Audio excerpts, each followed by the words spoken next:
Bu golovkamiz kopya golovka. Bu esa original. Ko'rlaringiz, hozir kopya golovkamiz bo'linib ketdi. Original esa sog' turibdi.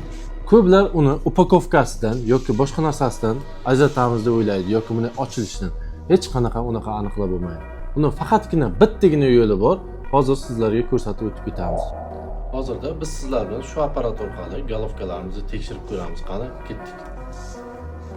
Bu golovkani mijozimizga original deb sotishgan ekan. Buni tekshirishga bizga tashab ketdi. To'kka ulangan golovkani shuna apparatga ham ulaymiz. Bu apparat ham qiynalib qoldi, nimaligini aniqlash qiyin bo'ldi.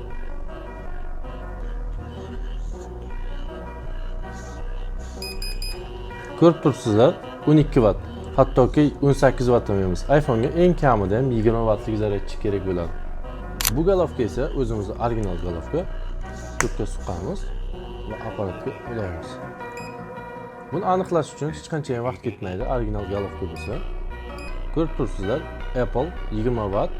Hozir ko'rsatib turgan hamma seriyni raqamlarigacha hamma narsasi ma'lumot chiqib keladi. Bu original golovka.